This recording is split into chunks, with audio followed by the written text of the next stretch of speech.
message on my answering machine. Hi, I'm trying to reach Carlton. This is Madonna. And I was like, what the f?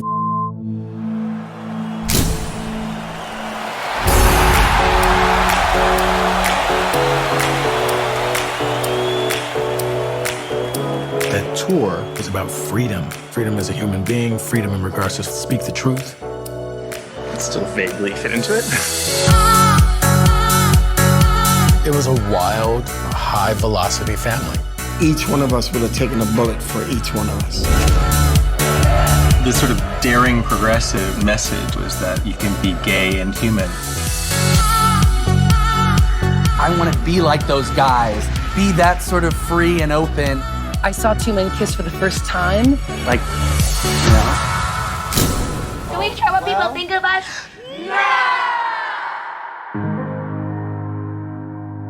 Bring it back down. What's your secret?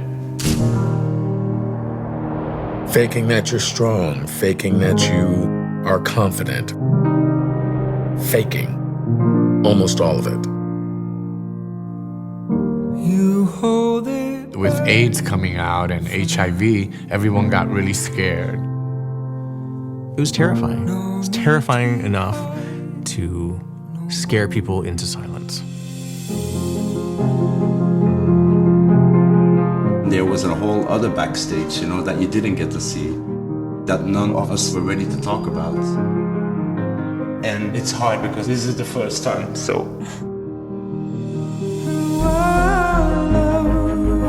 And real slow, slow, slow.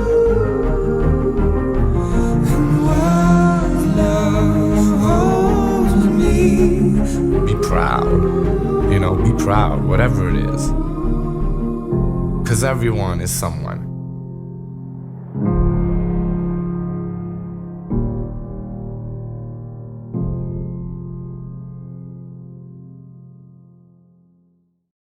Welcome to Meet the Biz. I love saying that. And I love today because I'm like, I saw this documentary years ago. I think it's one of the best documentaries out there called Truth or Dare. When I saw this film, Truth or Dare, one of the best parts about it was watching this man dance. And let me just say, what a crush I had on him. I actually met him 10 years ago at a SAG and AFTRA event. And he was so charming, so loving. And everybody I talked to says, he's such a sweetheart. Let me tell you, he is one of the best dancers on earth and beyond. He's most well-known and recognized in this business for over the past 25 years. A choreographer, a model, he directs, he acts, he hosts. He's worked with some of the top people in the business. Some of his movies, let's see, Goldmember, Charlie's Angels, Rent, music videos. I could keep on going. David Bowie, Celine Dion, Lady Gaga, Janet Jackson. He's worked with Cher, Whitney Houston, Rihanna, over 30 award shows. He flows. He is an amoeba, and he is Kevin Stea. Hello. I've never been called an amoeba before. I love it. I'll take it. I absorb. Absorb. Yeah. I always think of somebody who is so creative and so in the moment as an amoeba. And you seem to be like that with your work, with your movement, with your essence.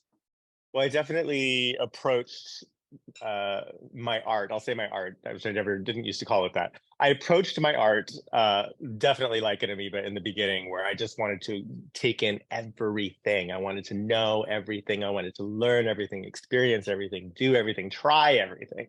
And I think that curiosity is super important when you're out here in the biz. Yeah. And you inspire so many people. One thing that Kevin Stea, and my middle name is Shea. So David's Shea and Kevin Stea. I thought about that this morning. I was like, So the first question I want to ask is truth or dare? It's truth. Oh, okay, right. The dares are awful. I know they can get a little, you've probably been asked that before. So what is it? When did you know that you wanted to, or that you could move? Wanted to move. Well, let's see. I suppose could move. I started as a gymnast, so my training really wasn't in performance as much as it was in technique, and I knew I was good at that. Also because I tried really hard. I wanted to excel, and I wanted to learn everything I could. I just started getting a little too tall. I already knew my body. I think when I realized that I could move beyond the technique into an expression, I was at a musical performance at school in Singapore, and the guy had handed me music that was this sort of European Christian choir mixed with African tribal music, like kind of pairing them together. And he gave me this piece of music and said, "Okay, you're Jesus, go." I was like, "What?" Excuse me? He's like, "Just listen to the music, move how you feel, and go." And it was this very plaintive, like this really plaintive song. I was just like feeling wherever my body would take me. But it was in that moment that I understood that my movement could come from a place that I wasn't aware of, that I could just be it and not have to know it before doing it. I could just express it and it would come out as whatever is intended. Yeah. Oh, I love how you do. Do you teach classes, by the way? I do sometimes in Europe. I prefer to mentor people more than teach big classes. Mainly because I think classes these days have become just sort of, give me a sexy routine. I demand a sexy routine, and then that's it. And they're not really looking for training. They're not looking for growth as an artist. They're really just looking for a sexy routine they can do at home, or some steps they can learn for later. And that's not what I'm about in terms of what I have to give and offer. I mean, I can do sex. Don't get me wrong. I can do sexy. Yes, I know. I've seen. And truth or dare, getting to that, besides dancing, you were the assistant choreographer. Yeah, that was a brand new one for me. When they offered me that gig, I didn't even know what it was. I knew I hadn't gotten the job, and then I wasn't going to go on tour. And then they called me to be the associate choreographer, and I was like, sure, but I don't even know what that is. And it wasn't until I got there in the space that I was like, whatever you need me to do, here I am. But also I had to be aware and willing and know myself enough that I can do whatever's put in front of me. Yeah. And half of that is just confidence and like confidence in myself and my abilities, that it will come up, that I will be able to do whatever's handed to me, whatever challenge comes up, that it's not beyond me. It's just something to learn. Now, why do you think they, or maybe they told you after, why do you think they chose you in a job that you didn't even know what it was? Oh, I knew why. We had many days of auditions for her tour, and on the last day, after the 6th routine we had done, we had cut down from literally thousands, from maybe 5,000 people down to 30, 40. And at the very end, she already knew who she wanted, but they were like, well, anyone who wants to freestyle, go ahead and freestyle. And she was off in the corner talking to the people she had already chosen. Like, just not even paying attention. So I was like, you know what, this is the only chance I got, and this other stuff didn't show what I can do, so I'm just going to do everything I can. And I went out and I did gymnastics, and I kicked, and I turned, and I leaped, and I did tap, and I did African, I did Balinese, I did Thai, like Indian, what other I did, like, I did everything I could think of. Like, popped, I locked, I whacked, I did street dances, I did everything.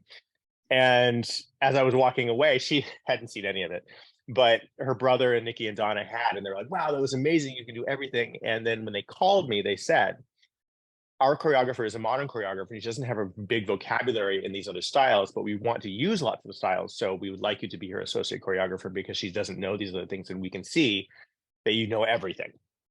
I was like, I do. Okay. And yeah, so I went in and I couldn't get her style at all. She was like this modern choreographer that just, I didn't know how to interpret her weird little movements. And they fired her after a day, and they brought in a choreographer, Vincent Patterson, who I had worked with on a commercial a few months earlier. And he kept me on. And that it was very great. It was very generous of him because I was completely unprepared, but of course willing. And so I think a lot of the steps you see in the show came from me or me working with him and giving him my movements and everything that I could. And what I learned from him is that choreography is really not about the movement. It's about where the movement is taking your eye. And most of that is not actually the steps themselves, but it's about how you stage them, where you place them, and where the energy is placed. The movement could be almost anything, as long as the energy is going in the right way and providing the correct communication that it needs to provide. Yeah, so it was a trial by fire. I jumped on in and made it work. And that includes Vogue. That includes Vogue. I did not know how to Vogue, so I will not take any credit for that number in any way, shape, or form. That was definitely Jose and Louis Extravaganza. When they told me to Vogue, they were like, walk runway. And I'm like, I've never walked runway. I don't even know what that looks like. I don't even know what that looks like. Like, what are you talking about? So I was very bland and boring because I didn't even know what it was. But again, I like to learn very quickly, and I pick up and absorb like an amoeba. That's now on your bio now, and amoeba. And amoeba. I think the best advice I ever got with voguing was actually like a good month or two in, because I kept asking, is this voguing? Is this voguing? Is this voguing? Is that voguing? And the best advice I ever got was look more bored. Like you can't be bothered. Well, and then probably after that, that's when you went into more modeling, or was the modeling before or after or during? Modeling was after. I actually had I had a friend that became the head booker at Prima Models, and he wanted to kind of bring in an alternative look to what was already out there. It was very sort of white, buff, muscly guys dominating the industry. And he wanted to kind of bring an alternative feel. And he asked if I wanted to join the agency. And I did, and then immediately got an audition like the next, just like with dance. I got an audition for the agent. I signed, I got an audition the next day. I booked the gig. I was working the next week. Same thing with my modeling agent. I signed with him. I got a call for a Levi's campaign in Morocco with Herb Ritz. And I booked it like within a week. And I was off to Morocco on a plane for 10 days. With shooting with Herb Ritz. Shooting with Herb Ritz in Morocco on the dunes for Levi's with Helena Christensen and what's her name? Najir. Yeah. Anyways, all the greats. Well, I was listening. You know, I was going through, and I had the names of all the people that you've worked with, and it's like no, and they've worked with you. It's like it's yeah. I'm going to throw out a name, and whatever first comes to your mind. Madonna. Oh, driven. Not a self-defeating bone in her body. Schedules. I'll say that. Yeah. And also very motherly. Yeah. I saw an interview yesterday. I was looking through the internet and looking at interviews and this and that, getting ready. She seems that way, especially in this interview that I saw. There was this, you know, they asked her interesting questions. She says, no, I don't feel that, but yes on this. And it was like, oh, okay. Yeah.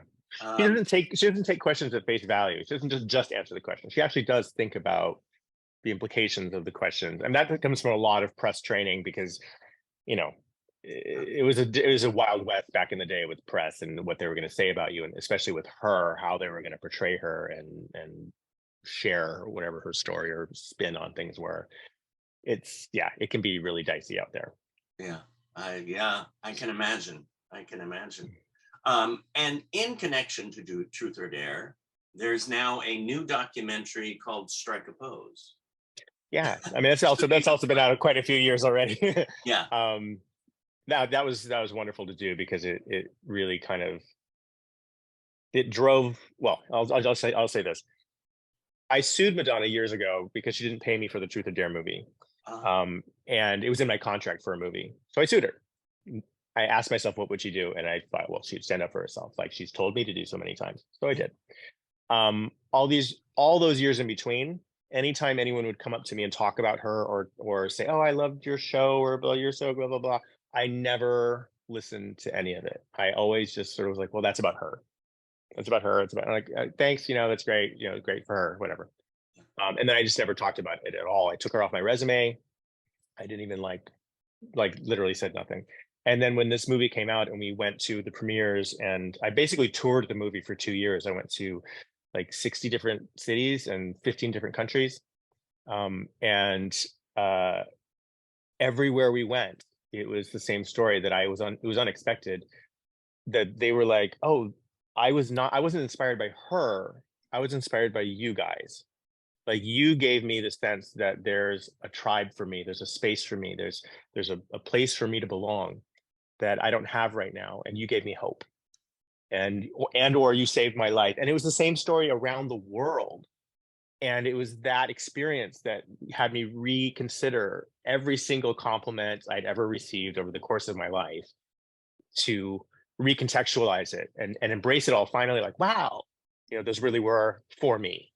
And that was a lovely shift, and it gave me a lot of closure around my life, my art, my career, because as a dancer, often what we do is so physical, and there's no expression of who we are as people involved in that, like ongoingly, especially in the commercial dance world. And it was just nice to know that something so ephemeral and passing, and just by being myself and ourselves, that we made a difference for others and inspired others. And it was very sort of life affirming and satisfying.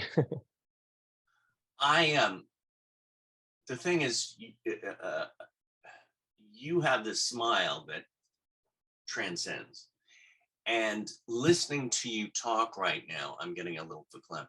Listening to you talk and just being yourself, your true amoeba, you are so real and so there's no schmaltz. Can you tell I'm a little Jewish?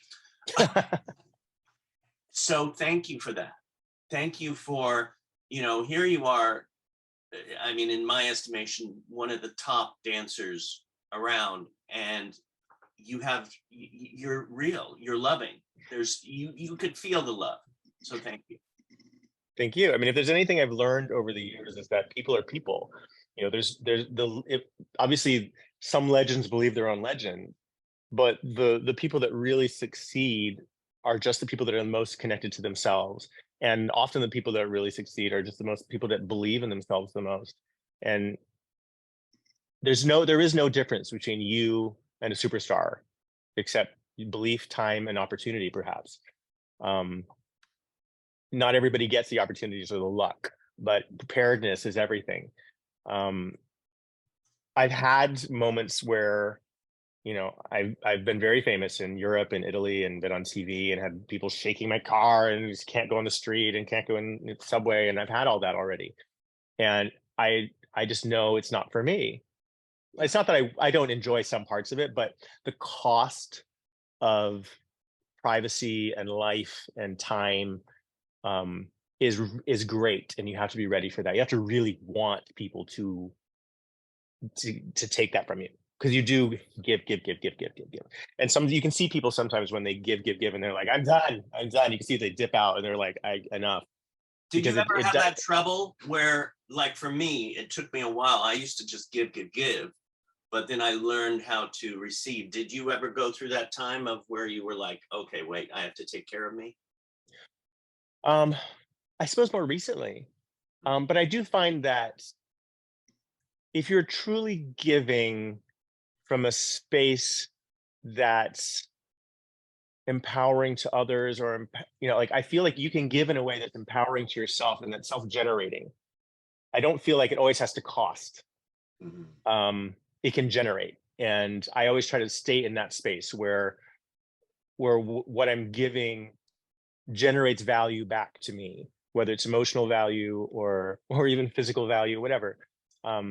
But even being in a space like this and being able to talk to everyone like this is so worthwhile to me, because it's more important to me to make an impact on others than it is for me to go out and do some fancy like wealth earning gig or something. Those are not the true value. That's not the true value of our work or life. The real value is impacting others positively and making a difference for someone. And you never know where that difference could be. It could be in something super small. Like, here's a side story.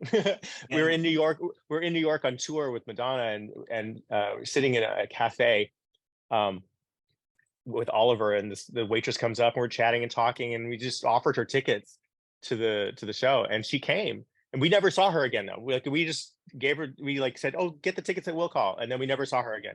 And then cut to like 30 years later, like just like 2 years ago, she hit me up online. She's like, oh my God, you have no idea what a difference that made in my life.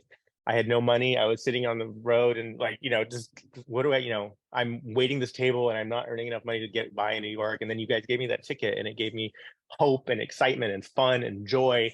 And she's carried that with her whole life, enough to look me up later on and thank me for it.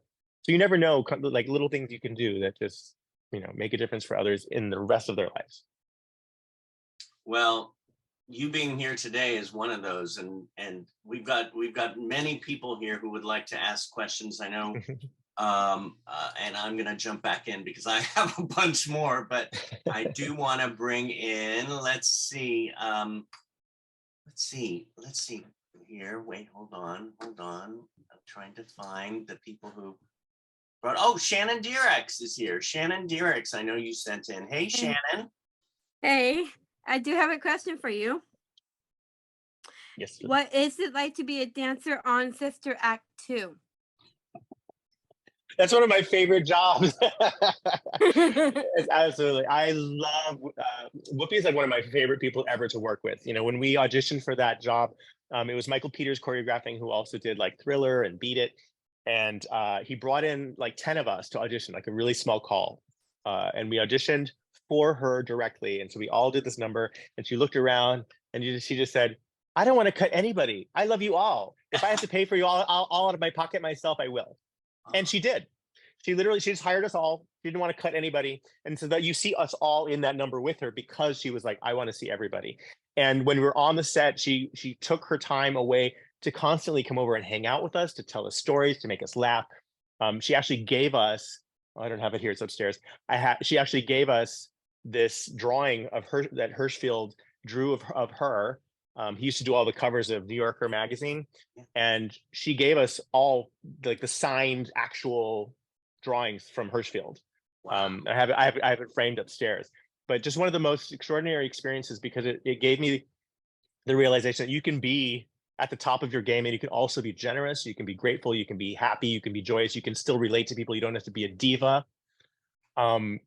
It was an extraordinary experience. So much talent there. And there's a little Lauryn Hill up in there, who I love. She was a little standoffish at the time and very young, but it was a wonderful experience, full of people that I think were very grateful to be where they are and where they were. Yeah. Thank you, Shannon. Welcome. And some, when you get young too, you're could be nervous, could be, who knows, could be. In connection to Michael Peters and what you were talking about, I'm going to throw out another name and see what comes to your mind. Michael Jackson. Michael Jackson. Curious, adventurous, committed, dedicated. Yeah, I think he had a real dedication to creating something new always. Like if it wasn't new enough, we would scrap it. And I know that from personal experience, because we shot the black or white video on a gray background in a big like space that was meant to be sort of Irving Penn, very sort of minimalist, where you see these ethnic characters in front of a basic background to kind of let their ethnicity and uniqueness come through. And instead, when we shot it like that, it read like a cheap video that we couldn't afford a background. So we shot the whole thing, and then we reshot the whole video. The whole video. We shot that video for a month and a half. Oh, wow. And I mean, we had lots of days off, and sometimes he would not show up, and we just go home and get paid for the day. But it was beautiful to see how excited he got about doing anything that was new and hadn't been done before. And his attention was on that because he knew his pockets were limitless. People expected that of him. And if anyone's going to do it, he would. That's why you see the morphing of the computer at the end of Black or White, because it had never been done before. It had never been seen before. I know it seems so normal now, but it was brand new at the time. And I remember him showing it to us. We're like, what is that? What is going on right now? Yeah, I just, and also I wish if I leave anything else in that space of Michael, is his sense of humor. So funny. People don't realize how funny he was. What a joy. He had us laughing all the time. Like, just funny, and loved pranks and throwing pies. I think I saw one of those videos. bringing his monkey around and playing games in his trailer, and Right. I mean, you have manifested so much in your life. It's amazing. I don't know that I have. I feel like the people around me, I have always had more belief in me than I have ever had in myself. I've always believed that I could do everything, but it wasn't like I was out there, I need to do this job, I want to work with so and so. It was never that at all. I was just happy to be here, easy to work with, available for anything, and I will give you my all. But I think people have always believed in me more than I believed in myself, and that's propelled me forward. So it takes a village, and it takes a team of people around you sometimes to believe in you, for you to believe in yourself. Whereas like someone like Madonna, however, believes in herself so much that everyone else better get in line. That's a Leo. That's a true Leo right there. Right. What is your sign, by the way? I'm a Libra. So teamwork, partnership, aesthetic, creativity. Right. Yeah. I can make anything work. I can make anyone work. I can make any personality work together. And I'm also Capricorn. So it's Capricorn and Libra. So I give the best advice of everybody in the world, not necessarily for myself, but for everybody else. I love that. I'm Aquarius, right on the cusp of Capricorn. Beautiful. The crazy geniuses. The crazy geniuses. Yes, we are. Let's get Felicia Patty. Felicia Patty, who starred. You'll have to say who you did. What was your shows again, Felicia?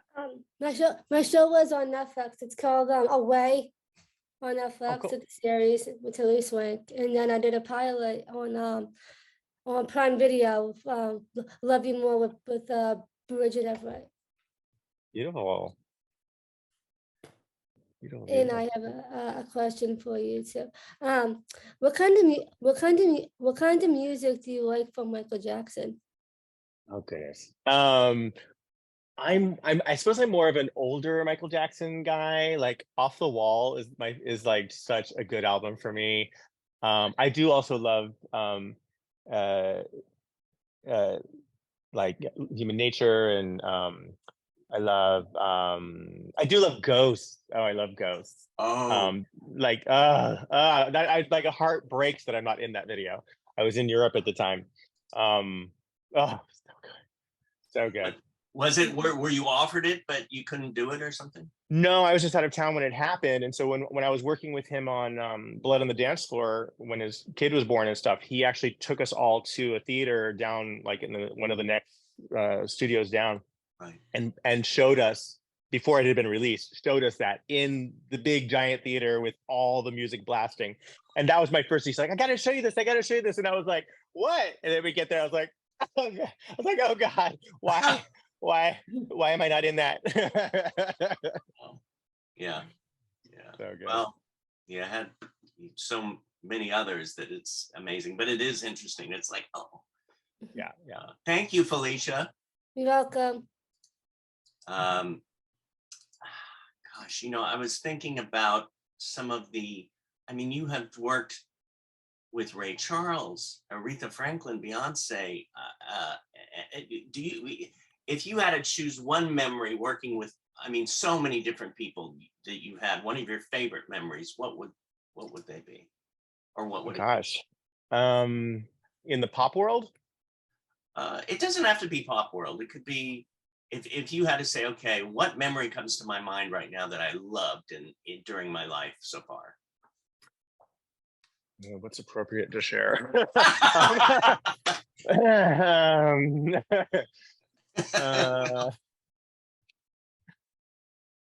love that hat. I mean, gosh, there's so many. I don't know. Pick a person. Oh my God.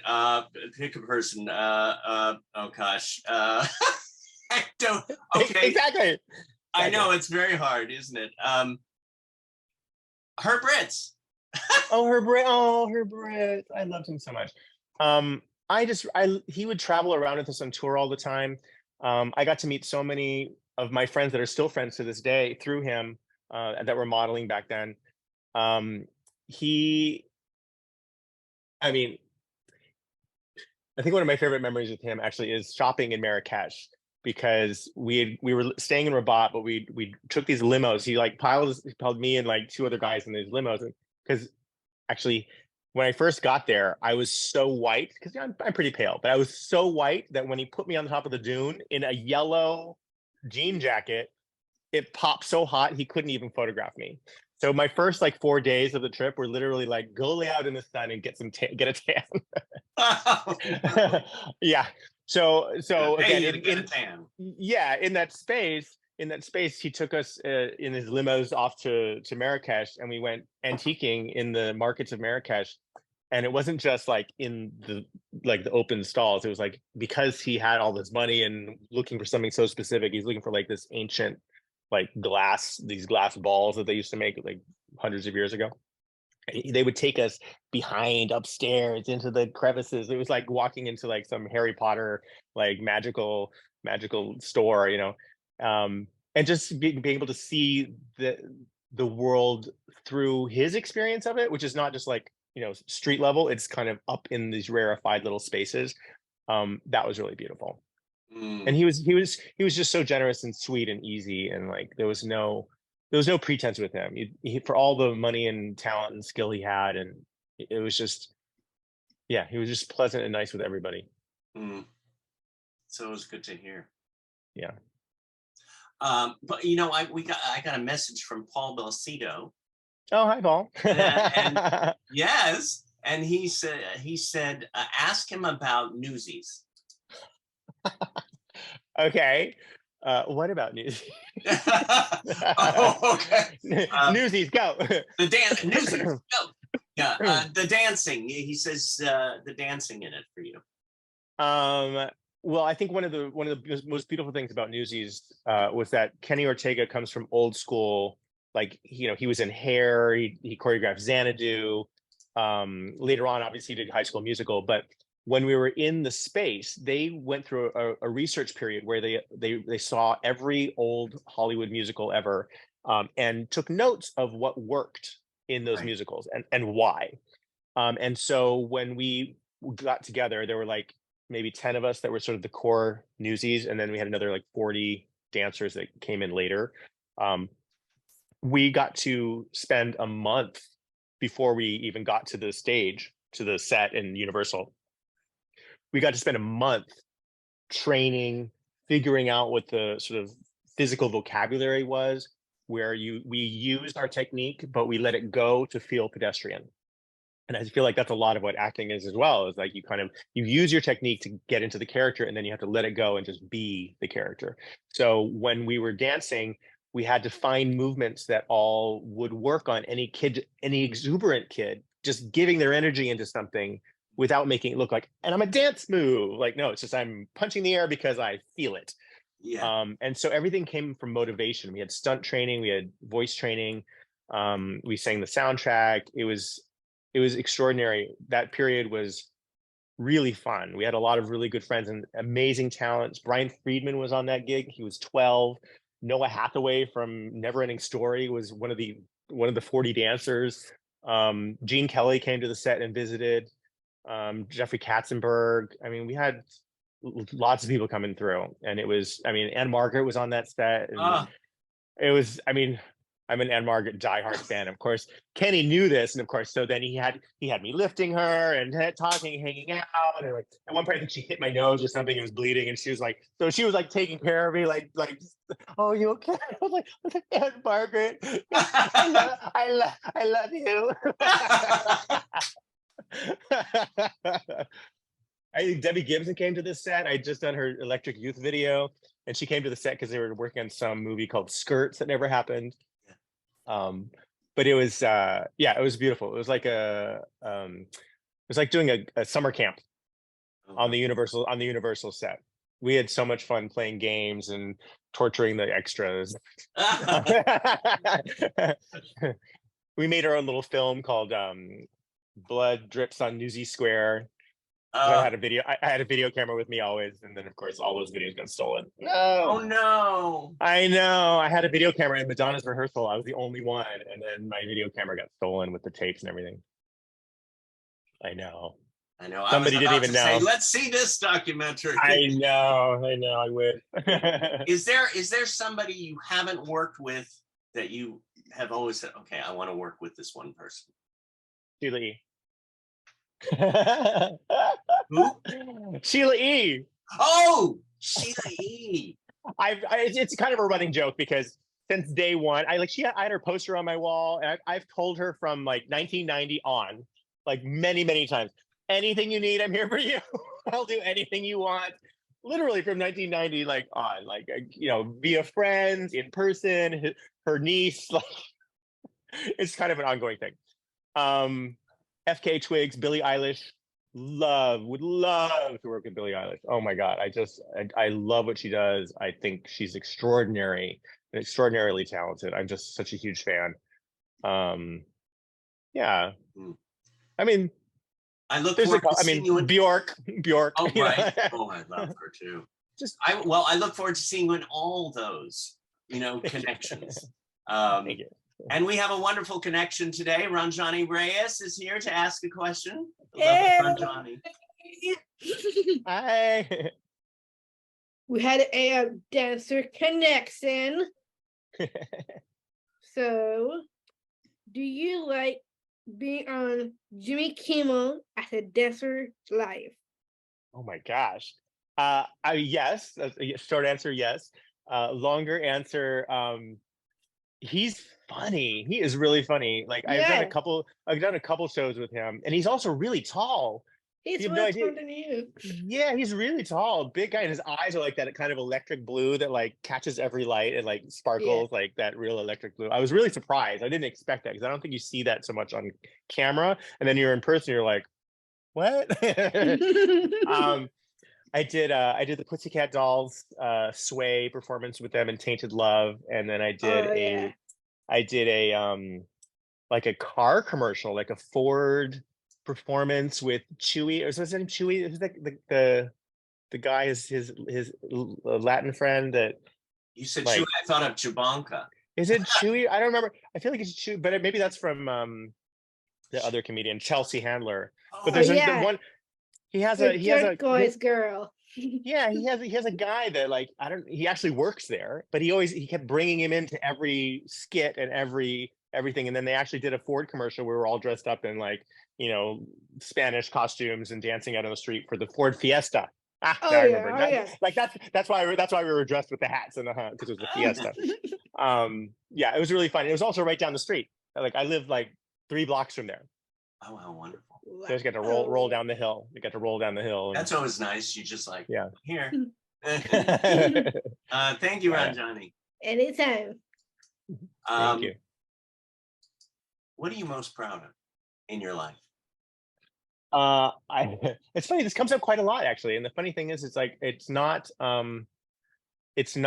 anything to do with dance. Like if I the first thing that always comes up, honestly, is teaching my little brother how to ride a bike. And it seems like such an innocuous little thing, but he was really struggling with it. All his friends were riding bikes, and he has a condition sort of thing where he he overthinks things and then that makes him freeze. But we didn't know this at the time. All I knew is that he couldn't ride a bike. His friends were riding bikes and he really wanted to, and he was so stressed about it. And I put him on that bike and he was shaking and going all over, and like you could see in his face, his eyes were all wide. He's like just freaking out. And I took him aside. I just said, hey, you know, I'm giving you the information that I have because I know how to ride a bike. I'm giving you all the tips and tricks and information that I can to give that to you so you can ride a bike. And I love you and I want you to ride this bike. And that's the only reason I'm doing this. I'm not trying to scare you, hurt you, anything. I'm here because I love you and I want you to ride this bike. And I'm trying to do the best I can to give that to you. And that's all that this information is. It's just me loving you and giving you this information. And he kind of just stopped and calmed down, and then he got on the bike and rode off. And I was like, what? Is that all it took, was a conversation to actually turn something like mental into something physical? And once he let go of all that anxiety and everything and realized that I'm there for him and that I love him, and the only reason I'm doing this is because I love you, like all that anxiety disappeared, and then he just went. And it really showed me how we're in our own way often. You know what I mean? Yeah. No, and what you said there just made me realize, you know, how they say the words matter. You know, 100%. whether it's, you know, people are bashing you with them or sending love with them. And that just came to my mind, as well as, I mean, for years, I couldn't swallow pills. And finally, I had this one therapist who said, you're going to be fine. And then boom. So that your story reminded me of that, about just a shift, you know, that love. Like, and just, we have to be so careful about how we talk to ourselves and the things that we reinforce in ourselves and in others.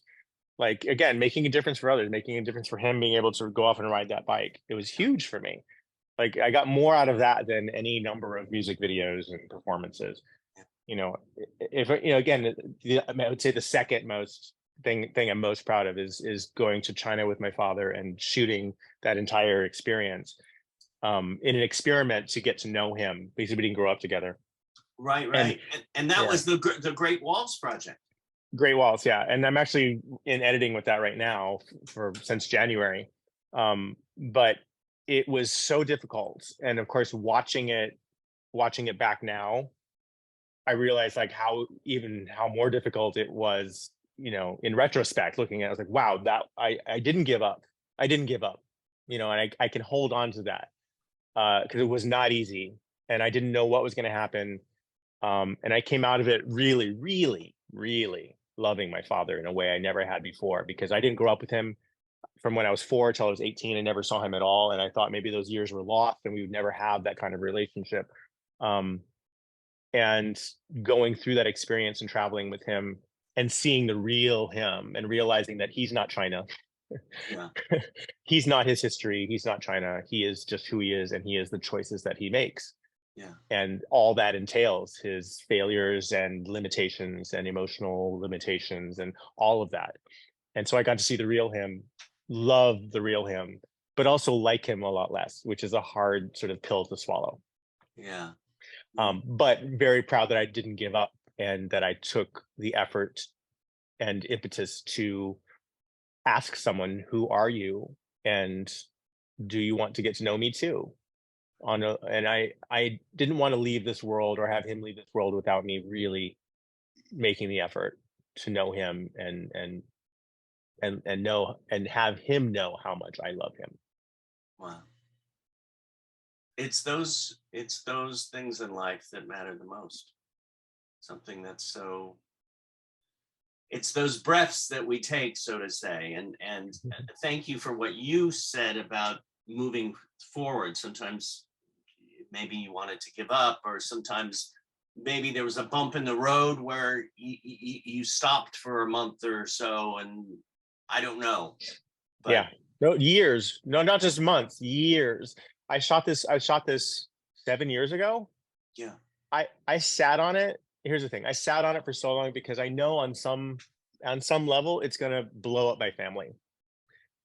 but I had to sit with that and think, what is the value of the project for the world and others versus being what my family wants me to be or say or do or appear when they're not involved in my daily life at all. Yeah. They just have an opinion from afar, and they want my expression of my life to fit in with their world. They already don't look at me as equal because I'm mixed, because I'm not Christian, I'm spiritual, I'm not secular. Yeah. You know, and they think that I was born out of wedlock to the other woman, which is not the case. My dad and his first wife were separated, and they got married before I was born. So like, but my dad's never corrected anybody on this. So they treat me like this complete outsider, like I'm not even part of their blood. But then they also want to have this huge opinion about me and who I am, and I'm gay, and oh God, they want to have this opinion that everything I do is wrong. And yet they're off, you know, having secret families, secret children, affairs left and right. And like, why would I abbreviate my expression or stop myself from sharing this really wonderful project because of what they think and that they might be hurt or upset about it? And I had to take a note from Madonna on that one, because it's like she's so focused on like, this is what I want to do, and this is what's right, and this is what I have to say, and screw everybody else if they don't agree with it. And I had to kind of get to that space of like, oh, okay, I see where you're going with that. Like, I'm going to do something regardless of the impact, but because it's right. Yeah. And because it can have impact on others. I sat on it for a long time until I really got clear that like, I need to do this or I'm just going to be stuck. I'm just going to get stuck in my head for another decade with this. It's never going to leave. It's never going to leave. It's just like my music. When I did my music, it was like, it sat around forever. And then I was like, why am I not doing this? I'm the only one stopping myself. And then it came out and it was like I gave birth, and it was like my whole creative channels just like opened. Now you say you're editing it now? Yeah, I have 2 editors that I'm working with now. It's going a little slower than expected because it's a very complex sort of process.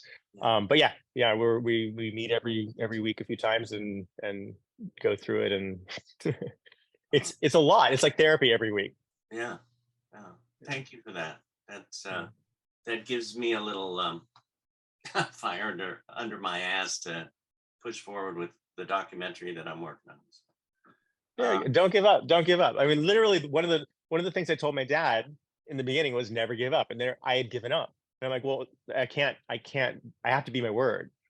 And I told him not to give up, so I can't give up on him either. Don't give up. Yeah, don't give up. Savon, we have Savon here today. Hey, Savon. Hi. Hi. Hi. I first have a comment, and then I will get to a quick question. Anytime I see strangers and they want to do small talk with me and whoever else is there, a way to express the feelings to them, or just go on with your day. I was just commenting on that. As a question, like, or no, it's just a comment, because anytime I walk somewhere else, strangers come up to me and just ongoing asking me just in general questions. And do you like that, or do you not like that? For me personally, it's safety, but I don't know how to combine both of them. Safety meaning that you don't feel safe, or that you do feel safe, or that you like no, it? that I don't feel safe. Oh, you don't feel safe. Got it. Do you like they're sort of intruding into who you are? Yes. Okay. Well, I think because I got a lot of that as well when I was living in Italy and on television and everything. And I think it comes in how it lands for you. Because again, the lack of safety could really comes from inside out. The participation in a communication with somebody can be empowering and and useful for you. But again, only to the degree that you allow it. You know, if you're not ready for it or willing to be in that space, then by all means, cut it off. But I feel like, I'll share my own personal experience around that. My own personal experience is that sometimes just listening to the questions and getting in tune with what people are committed to, like what they're committed to in their lives, and you can hear it in their questions. It allows me to feel more related to people, and not like there's that person and me, but more there's us. You know, so sometimes you can absolutely contribute to others too, just by making that connection. Thank you. And just one question for you. What hobbies do you do, and do you like them? Oh gosh. Hobbies. I watch TV. No, I do love entertainment. I hate saying this. I'm a comics nerd still. I think first, like I have always been, and I think at my base, I'm still a nerd. I'm a knowledge nerd as well. So I love learning, and I'm always reading and finding things and discovering and studying. I love photography. I get really obsessive with photography, so I try to be careful of when I do it and how deep I go into it, because once I start, it could be days, like of just, yeah. I used to process my own film and print my own prints, and I would just spend 20 hours a day in the darkroom just printing because I get obsessive and crazy with it because I love it so much. Yeah, I have to be careful with my hobbies sometimes. Thank you, Saban. You're welcome. And thank you for the words of wisdom. I will think about, so thank you. You're very welcome. What inspiration were you for Disney? What inspiration was I for Disney? Yes. I read something that they were inspired by you. Is that true? I mean, I'm sure they were. I mean, specifically, I don't know what necessarily what that's referring to. Did they see you, and were you ever an inspiration for an animation? Oh yeah, I mean, I did body reference for a few Disney films. Okay. I did like those. They had like sequels that were like for video. They did the sequels like Little Mermaid 2, and like what's her name? Peter Pan and who's the fairy? Tinkerbell. Like I did something for like Tinkerbell, and I did something for Little Mermaid. I did something for Smurfs. I did like a Christmas Carol body reference. I did a few. It's been so long though. Like it's been ages. Yeah. I've done a lot for Disney. I've been a toy soldier for Disney. I worked with New Kids on the Block with Disney. I mean, obviously Newsies, Sister Act. Yeah, I feel like there's something else too. I think you're referring to, and it's spacing on me right now. No, that's okay. No, that's fine. What about the Birdcage? I read that there was a you won, right? What? Oh yeah, we won the SAG Award for that. SAG Award for that. Yeah. That was so much fun. That's one of my favorite jobs ever in the world. Oh my God, working with Robin Williams. Oh my God, he was so sweet, so fun, and of course he gravitated to me because he was always like, "Oh, my kids are going to look like you," and I was like, "Oh, your wife is Asian, and your kids are mixed," and of course everyone was very confused, as was I on the set, because I didn't realize all you have to do is shave my face and put lipstick on. Like that's kind of it, and and suddenly I'm passing as a girl. Like it's that easy. Like it's that fast. Like it was really, really absurd. I was getting confused. I was like, should I transition right now? Oh my gosh. Well, there were a lot of confused crew members that were like, they were straight, but they were like, but he's so sexy, and I was like, oh wow, okay. Yeah, but it was really it was a longer project than you would think, because they couldn't take us off contract. So we were there for 4.5 months, mostly just doing lighting and playing around in drag all day long with Robin Williams.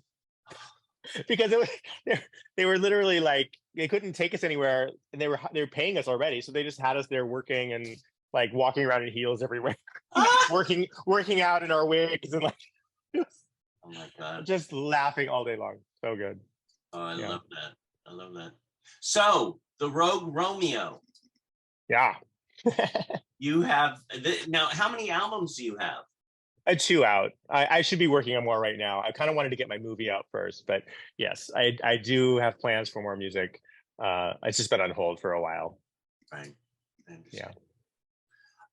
Let's get one more question to Zuli Johnson. Zuli Johnson.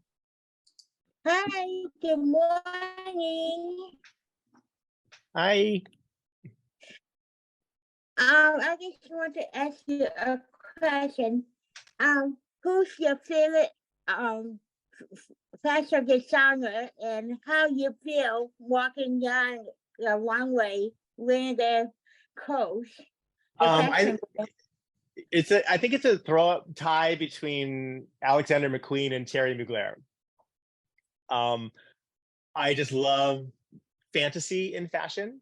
I love transformation on top of technical skill, and you know, I love people that push boundaries of composition and scale, and I don't know, there's just something about, especially in those two specifically, there's something about fantasy that and living into that fantasy and becoming that fantasy and putting on that fantasy that I find so appealing and intriguing. McQueen's technical expertise in creating those shapes, and his vision about his country and its history, and that sort of punk influence and infusion into his work, that elevated it above fashion and into commentary. And that's just the height of everything for me. I love walking runway. If I could just do that all the time, I would. It's especially as a dancer, when you're coming from like 10-hour rehearsals and then suddenly all you have to do is walk down and look cute and come back. it's the best feeling in the world. And the first time I ever opened a show, I was in Paris, and I was floored that they asked me to open the show. But I opened the show, I walked down, I got to the end of the runway, and there was a whole wall of photographers with flashes that I just didn't expect and wasn't really paying attention to, because they were kind of in shadow, and I had a bright light in front of my face. And so when I got down to the end, it was like, and I just was like, it totally threw me. I think I remember I literally like jumped. And actually my very first fashion show was for Gautier, and I didn't know that Madonna was going to be at the end of the runway. So I got to the end of the runway, and she's like, and again, I jumped. I was like, it was after those two experiences of like flinching that I was like, okay, calm down, Kevin, calm down. Be Vogue, be Vogue-y, be modelly. But yes, I love it so much. I actually collect runway walks. When I see a good runway walk, I put it into my body and learn how to do it. Like all the different styles, from Scandinavian to crazy Balenciaga to Naomi to, I mean, everybody. I love seeing the slight differences in how someone walks and how that changes who you are. Because I feel like those little differences are just like dance. I can do a hand, or I can do a hand, or I can do a hand, or I can do a hand, or I can do a hand. Like, and they're all valid things, but there's the subtle differences are what make the changes. So yeah, I collect them. If you want me to whip out a bunch of different walks, you know, I'm always willing. 80s dances and fashion walks. Those are my little secrets. I love it. Thank you, Zuli. That's amazing. Thank you. Thank you. So, Kevin, yes. What do you want the most at this moment in your life?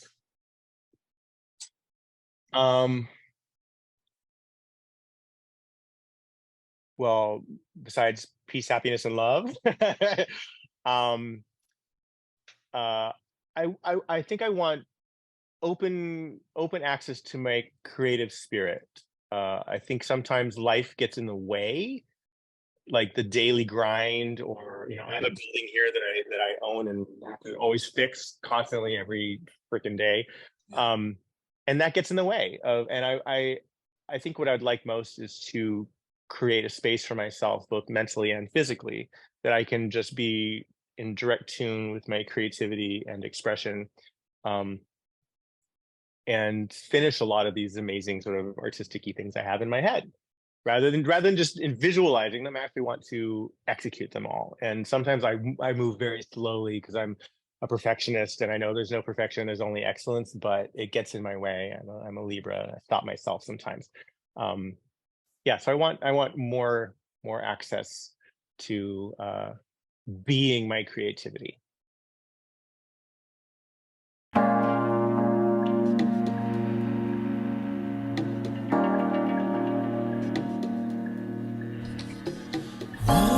Wonderland, keep me guessing. I can't understand you anymore. So much for plans of a simple life, lost in complexity. You're checking off your list of rules you never told anyone. I am counting down the number of times I can. So many things in this life are so beautiful. So many things around us are so rare. Look around, what a curious place. Look around, do you recognize this world we made? We are lost. We are lost in a wonderland. I'm still guessing, can't comprehend you, but I'm not listening. Why am I surprised? I don't recognize these words from my lips. To checking off your list of my shiny little white lies. You are counting down the number of times that you'll be there. And look at the times we've had, they've been so